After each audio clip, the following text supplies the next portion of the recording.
Okay, I'm here with Kevin, who's a girl, and that's from the movie.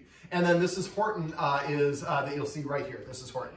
Now, these two have gotten into it. Horton kind of has had lower self-esteem. I worked with a client about a year ago, and Horton has kind of lower self-esteem. Kevin kind of takes advantage of that a little bit. Horton bellies up to say, I don't want to fight, and Kevin, it almost turns it on even worse.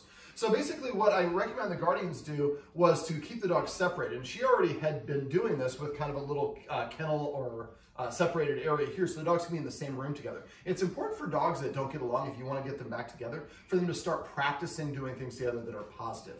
So this is a great way to do it. Another thing you do is take a leash like this and run it around like the leg of a couch and run the leash through the handle, and it makes kind of like a tether. So you can have dogs tethered on the opposite sides of the room. For a lot of humans, we think if we worry that the dogs are going to fight, we can cause that fight. So this is in this video, I'm going to go over something I call click for looks. That's wonderful. So if you ever see that, he's sniffing her, reward her while he's sniffing her. That's a good positive. And this is great, being close to each other. So she's looking at him, she's sniffing. We like the sniffing. We like that. So if they're ever sniffing each other, or going after each other's rear ends, we would want to pet them for that. That's a good positive thing. Now, I'm going to use a clicker for this. If you're going to use a clicker, you have to do what's called priming or loading the clicker first. And this is something you want to do about 3 to 5 times. It's really easy. All you got to do is we want to make a classically conditioned response. So, and when you're doing this, make sure if you have dogs that fought together, that only the dog that you're doing this with, if Horton comes over here while I'm doing this, that could cause a fight. So what I'm going to do is I show him a treat.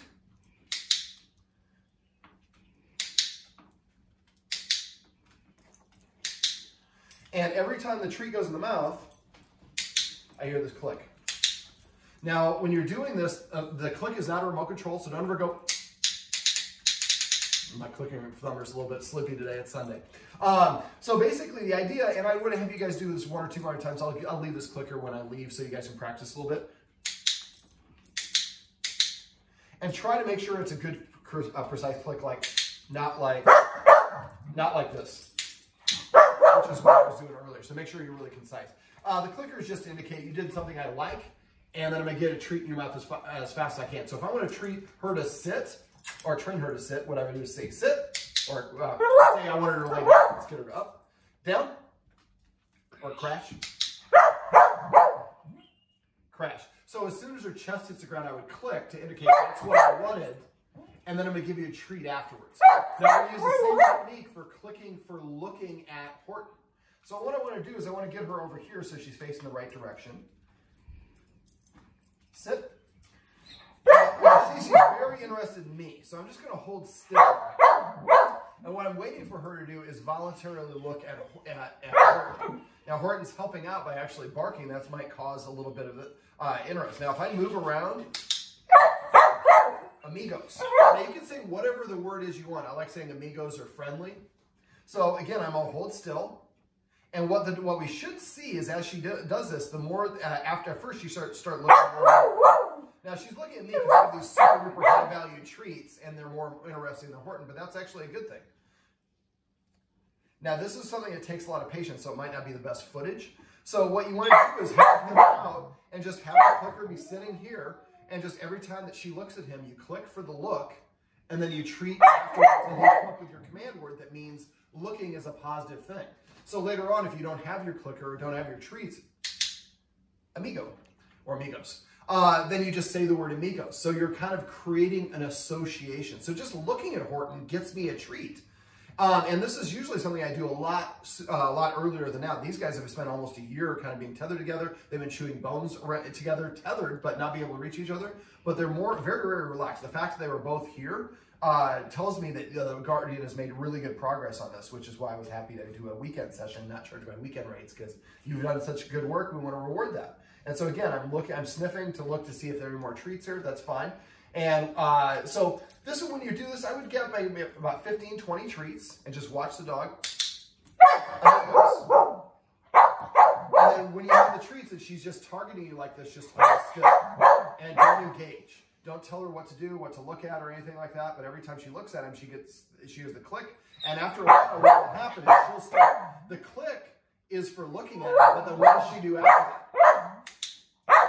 goes. She turns away from him because I'm back here.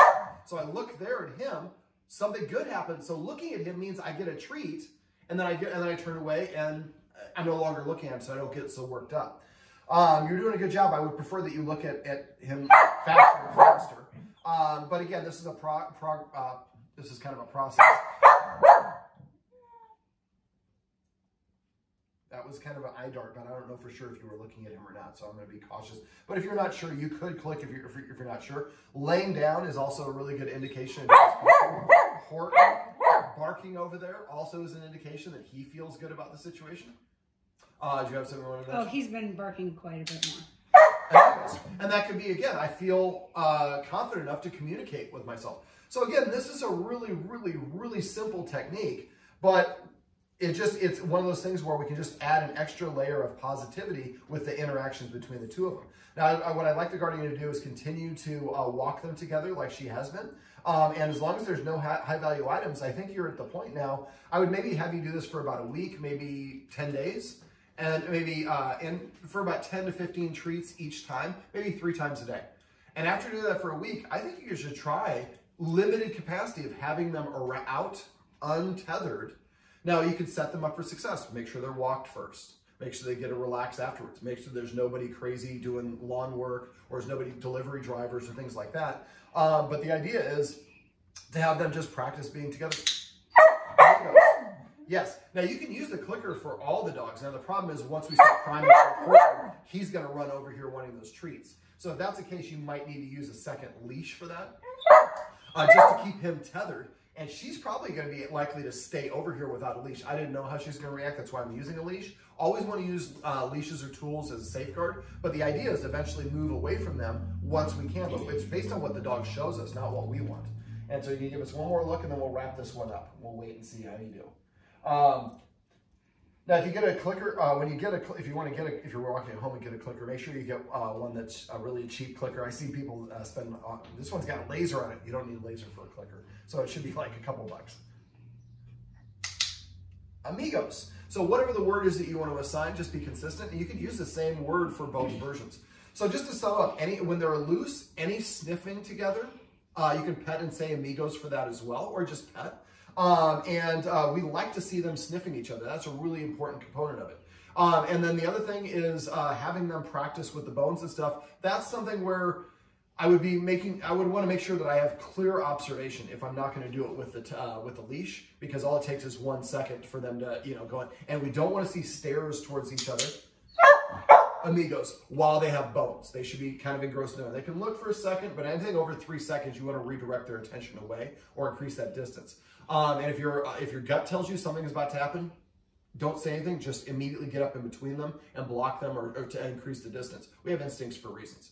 Okay, so sum up about 10 to 15 treats 3 times a day. Don't do it just in this room. Do it in this room, that room, the kitchen, downstairs, the bedrooms. Dogs don't generalize. They need to practice in different rooms. Keep on walking them together. After the walk, give them about 5-10 minutes to relax, and then try to have them off leash in the room. And at first, maybe for 5 minutes off leash while you're supervised. The next time, maybe 7 minutes. And then next time, 10 minutes. You want to gradually work your way up there. We've been a year at this without any fights between these two. So I think we're in a really good position to start pushing the boundaries and hopefully get to the point where we don't use this anymore. We can always use it and keep this as a safeguard. So if Horton feels uncomfortable, he moves away. And if you ever see one of them bares teeth at the other one and Horton gets up and moves away, that's what we want.